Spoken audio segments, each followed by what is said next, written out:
Le Seigneur vous accueille lui-même, il vous bénit et vous garde. Bienvenue pour ce culte qui sera un peu particulier, puisque nous entrerons directement dans la prière avant les lectures bibliques, puis nous entendrons les lectures et la prédication donnée par Joël Guiraud, prédicateur de l'Église protestante unie en Loire-Atlantique, et nous terminerons par le cantique pour cet immense bonheur.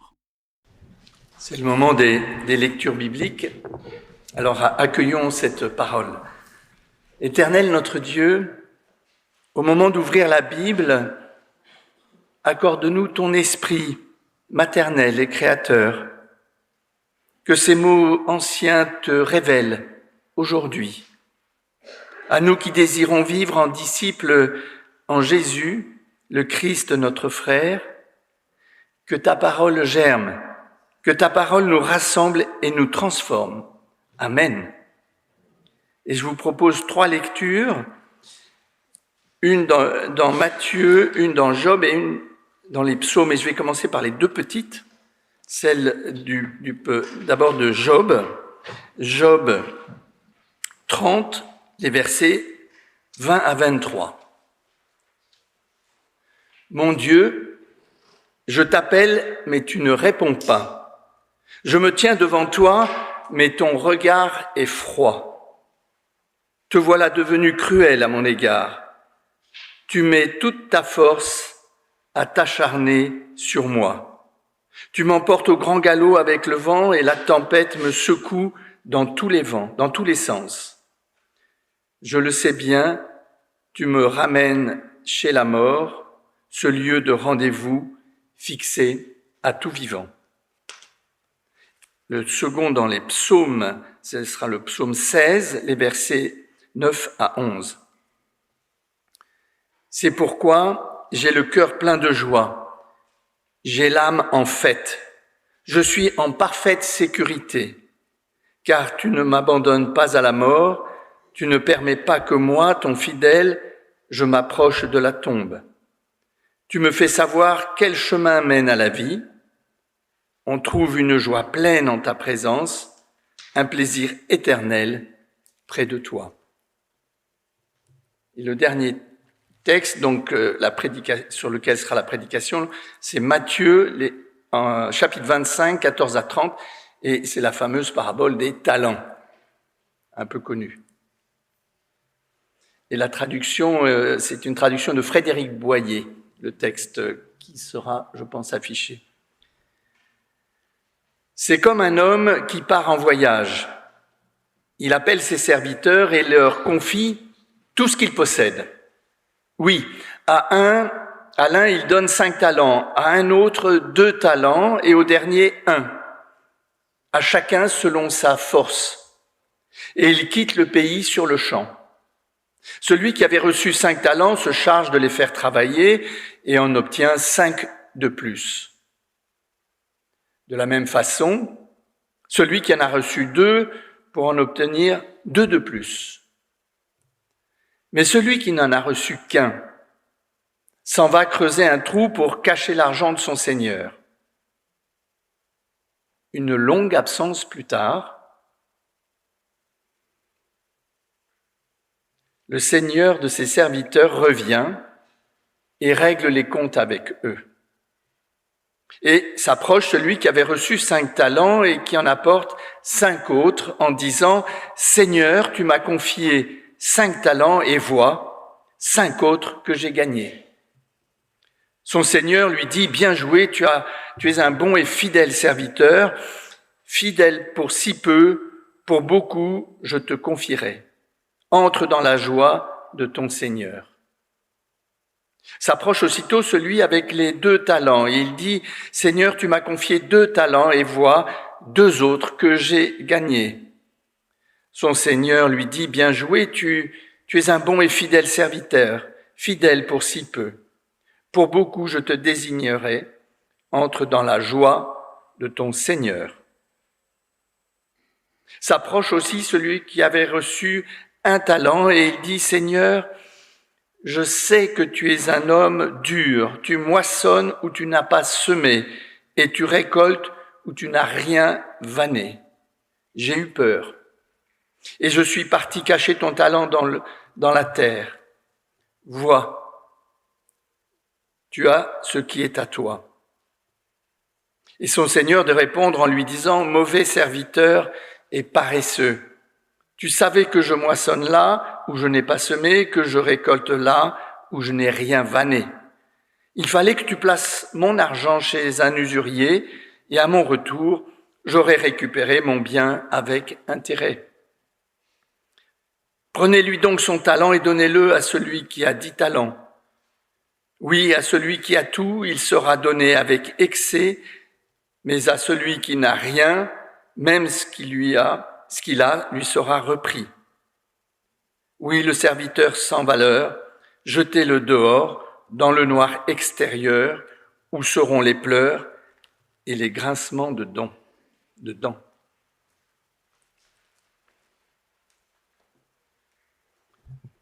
Alors, je vois certains d'entre vous qui se disent, voilà, ça c'est bien un texte pour des trésoriers. Ça parle d'argent, ça parle de rendement, ça parle de placement. Alors rassurez-vous, je ne vais pas faire un parallèle osé entre le royaume du Seigneur et les finances de l'Église. Ça serait un peu casse-gueule. Mais derrière cette parabole des talents, qui a été, je le sais, tellement commentée, tellement lue, il y a quelque chose de bien plus grand. Il y a quelque chose qui touche à la liberté, à la confiance et à la joie. Alors, on rentre dans ce texte en nous arrêtant d'abord sur les 2 premiers versets. On ne va pas très loin, les 2 premiers versets, car ils contiennent une mine d'informations qui va conditionner toute la suite de ce texte. Et je relis ces 2 premiers versets. C'est comme un homme qui part en voyage. Il appelle ses serviteurs et leur confie tout ce qu'il possède. Oui, à l'un, il donne 5 talents, à un autre 2 talents et au dernier 1, à chacun selon sa force. Et il quitte le pays sur le champ. Alors, nous voyons là un homme, un maître dont on nous dit d'abord, première phrase, qu'il s'en va. Il ne part pas pour une promenade dominicale. Hein. Le terme en grec apodémon, ça veut dire s'éloigne vers un pays lointain, indéfini. Et il n'y a pas de date de retour, il n'y a pas d'itinéraire. Personne ne sait quand est-ce qu'il reviendra, ni même exactement où il va. Mais avant de partir, il fait quand même quelque chose d'extraordinaire. Il appelle ses serviteurs et il leur remet tout ce qui lui appartient, pas une partie, pas ce dont il n'a pas besoin, pas ce qu'il peut se permettre de risquer, non, tout. 5 talents au premier, 2 au second, 1 au troisième. Et il connaît ses serviteurs, cet homme. Car le texte nous dit, il donne à chacun selon sa force. Il ne veut pas les mettre en stress, il ne veut pas les mettre en difficulté. Il croit en eux avant même qu'ils aient agi. Et avec les talents qu'il donne, c'est surtout sa confiance qu'il donne. Et une confiance égale pour chacun. Puis il part sur le champ. Sans laisser d'instructions, ni de cahier des charges, pas de compte-rendu à faire, rien. Alors que, on le sait, dans la culture antique, quand un maître partait, il nommait un gérant et ce gérant avait des responsabilités. D'abord, c'était une hiérarchie, on se référait à lui. Et il avait une mission claire, prendre soin des biens et les faire fructifier. Là, rien de tout ça. Chacun reçoit, chacun est responsable directement, il n'y a pas d'intermédiaire, pas de contrôleur laissé sur place, pas plus de mission qui soit clairement assignée. Juste, tout ce que j'ai est entre vos mains, à plus tard peut-être. Alors, arrêtons-nous là un instant sur ce double geste, donner et partir. Et ça dit quelque chose d'essentiel de Dieu. Ce maître qui donne tout et disparaît pour une durée indéfinie, c'est l'image de ce que fait Dieu pour nous et avec nous. Car ce retrait peut être lu et doit être lu comme un grand geste et un grand acte d'amour. Le théologien François Varillon le dit admirablement.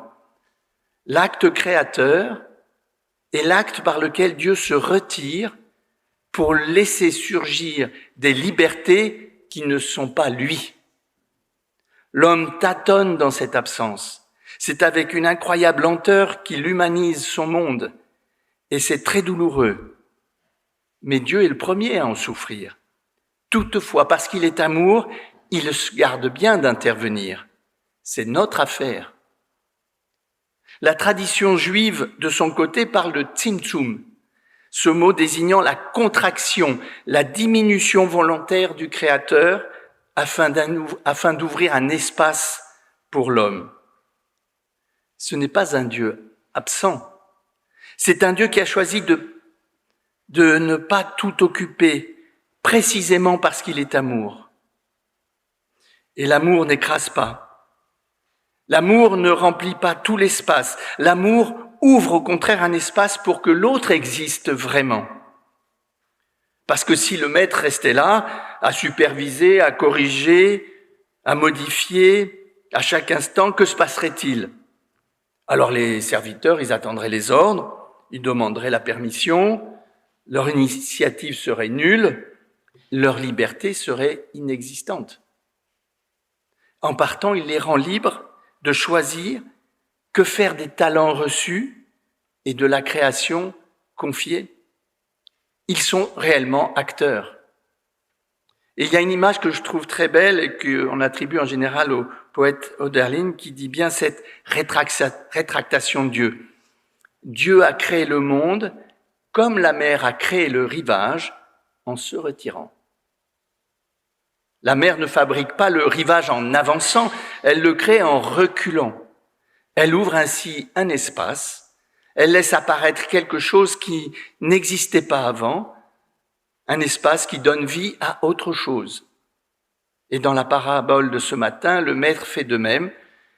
Voilà comment Dieu aime, en se défaisant de ses biens, en se retirant et en faisant confiance. Alors la question se pose pour chacun, comme pour les serviteurs d'ailleurs, que faisons-nous de cette absence, de cet espace offert? Que faisons-nous de cette liberté, de cette confiance extraordinaire que Dieu a mis en nous? Et là, on peut quand même comprendre le troisième serviteur vraiment, celui qui est tétanisé par la peur, qui ne sait que faire de ce qu'il a reçu et de la création qui lui est confiée. Car comment ne pas s'indigner devant ce Dieu qui laisse faire? Quand on regarde impuissant le monde aller, toutes ces guerres hideuses portées par des hommes à l'orgueil démesuré, de voir ces familles fracassées, détruites, disloquées, ces jeunes fauchés par la violence de régime, mus par des idéologies vraiment mortifères. Et je pourrais continuer cette liste à l'infini. Un monde qui fait peur, dont on ne perçoit ni l'avenir, ni les perspectives. Et que dire de l'absence de Dieu dans nos propres vies? Quand nous traversons l'épreuve de la maladie, la mort d'un être cher, la solitude, la souffrance au travail, le doute, la dévalorisation de soi. Qui n'a pas vécu ou vit encore ce silence de Dieu? Nous l'avons cherché et nous ne l'avons pas trouvé. Nous avons prié et le ciel, il est resté muet. Comme Job, que nous avons lu, qui crie dans sa détresse, « Mon Dieu, je t'appelle, mais tu ne réponds pas. Je me tiens devant toi, mais ton regard est froid. » Appel sans réponse et une angoisse qui nous étreint, une angoisse qui nous étouffe. Jusqu'au Christ lui-même, sur la croix, qui a cette parole. « Mon Dieu, pourquoi m'as-tu abandonné ?» Alors oui, on peut être tenté d'aller enterrer son talent, de laisser dépérir cette force de vie que nous avons tous eue de la part de Dieu par le fait même de notre naissance. Et le troisième serviteur n'est peut-être pas un paresseux, il est peut-être pas quelqu'un qui s'en fiche. C'est quelqu'un qui a passé tout ce temps de la tente avec un poids sur le cœur, inquiet et tétanisé. Et il en a construit une image tordue de son maître, un homme dur qui exige ce qu'il n'a pas donné, imprévisible, dangereux, absent. Et cette image-là l'a paralysé, cette image l'a éteint. Et cela nous dit que cette image de Dieu est plus destructrice que l'absence de foi. Et elle produit le contraire de ce que Dieu veut. La peur au lieu de la confiance, l'enfouissement au lieu de l'élan, l'isolement au lieu de la rencontre, la mort au lieu de la vie. Et on peut relire le dernier verset de ce texte. Alors nous sommes comme jetés dans le noir extérieur avec des pleurs et des grincements de dents. Mais on peut aussi habiter ce retrait autrement, en discernant, en acceptant que ce temps long de l'absence fait partie de tout chemin de foi, que ce n'est pas un accident. Et il n'y a pas de foi sans le doute, il n'y a pas de foi sans l'absence ressentie et vécue. Cette absence de Dieu n'est alors pas un vide, c'est un appel à le chercher. Et si l'absence ressentie de Dieu était en réalité l'espace où il nous attend, l'espace où nous pouvons librement aller à sa rencontre, malgré et pour ce monde chaotique.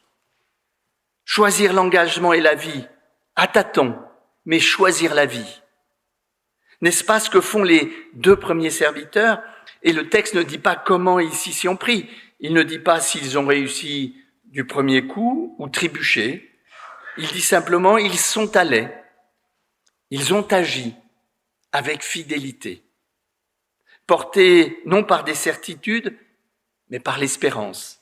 Ils ont habité l'absence de Dieu en donnant vie et force au mot fidélité.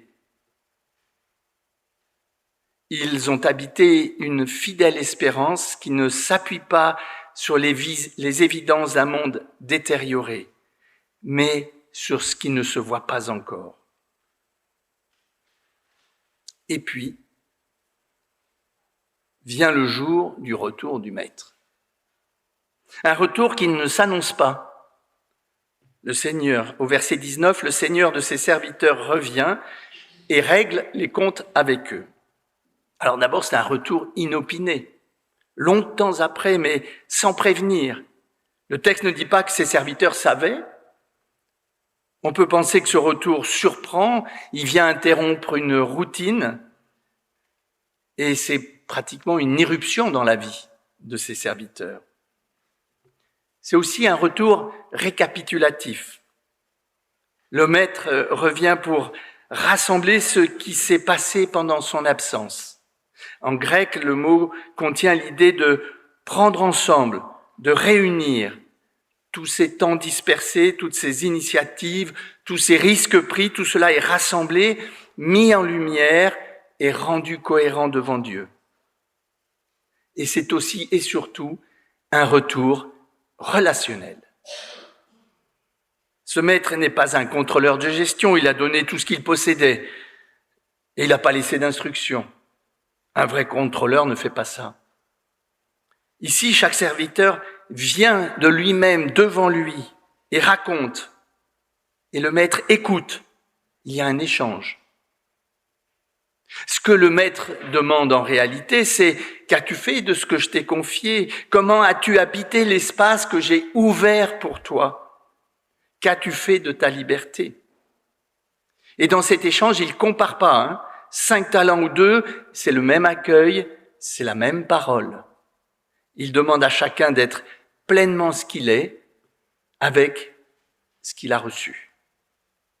Et alors, chose extraordinaire, de cet échange va surgir une parole immense, une parole d'invitation de la part du Seigneur, et c'est cette parole qui ouvre sur le royaume. Entre dans la joie de ton Seigneur. Et on est au cœur de la parabole. Entre dans la joie de ton Seigneur. Il ne dit pas « voici ta récompense », il ne dit pas « voici ta prime, il dit « entre dans ma joie ». Alors de quoi parle-t-on avec cette joie ? D'abord, remarquons un point important, cette joie, elle est déjà là. Elle existait avant le retour. Ce n'est pas une joie de circonstance qui est fabriquée en réponse à la performance des serviteurs. Non, c'est comme un lieu intérieur du Maître, dans lequel on est invité à entrer, dans lequel on est invité à venir habiter. Une joie qui est consubstantielle du royaume des cieux. Viens dedans, viens habiter ce que je suis, viens danser avec moi. Comme le commentait le théologien Jürgen Moltmann, qui a beaucoup écrit sur la joie, et je vous recommande ses livres. Ce n'est pas la joie d'un propriétaire satisfait de son investissement, c'est la joie d'un être dont la nature même est relation et qui offre cette relation. Mais n'oublions pas le texte, le maître est parti longtemps et l'absence, elle a été réelle. Les risques pris par les serviteurs étaient réels, la peur du troisième était réelle. La joie finale ne gomme pas cette tension, elle traverse. Et de nouveau, Jürgen Moltmann le dit, la joie ne se sépare pas de la souffrance, pas plus qu'on ne peut séparer la résurrection de la crucifixion. Mais l'une et l'autre s'opposent ensemble à la résignation. La joie chrétienne n'est pas la joie de ceux qui n'ont jamais souffert, non, c'est la joie de ceux qui ont traversé la souffrance et qui découvrent de l'autre côté une vie que la mort ne peut plus atteindre. Et le psaume 16 prend toute sa dimension. « Mon Seigneur, tu ne m'abandonnes pas à la mort, tu ne permets pas que moi, qui suis resté fidèle, je m'approche de la tombe, tu me fais savoir quel chemin mène à la vie. On trouve une joie pleine en ta présence, un plaisir éternel près de toi. » Une joie pascale, qui sait ce que coûte le retrait et qui en est sortie que plus profonde. Le troisième serviteur n'est pas exclu parce qu'il a échoué, non, c'est le serviteur lui-même qui a refusé la relation et qui s'est exclu de lui-même. Le maître ne fait que constater, entériner un choix qui a été fait pendant l'absence. La peur avait comblé le vide, laissé par cette absence d'espérance. Alors pour conclure, je reviens sur cette image de la mer qui se retire pour créer le rivage. Dieu se retire pour créer cet espace où nous puissions chacun et chacune exister vraiment, choisir vraiment, aimer vraiment. Pendant ce temps long, indéfini, qui ressemble parfois, c'est vrai, à un abandon, nous sommes là avec ce qui nous a été confié, une vie, des dons, du temps, des relations.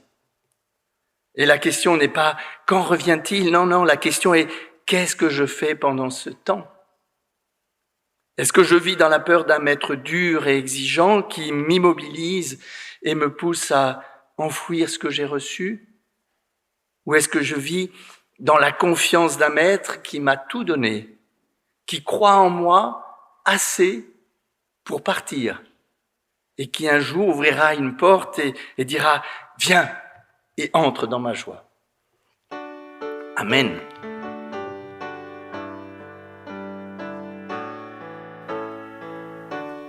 Pour cet immense bonheur, alléluia, que tu as mis dans mon cœur, alléluia, je veux te chanter, Seigneur, alléluia, oui, Jésus est mon sauveur, alléluia.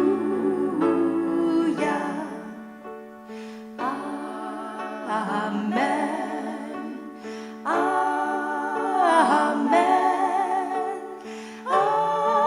amen, amen, amen. Je le redirai encore, alléluia.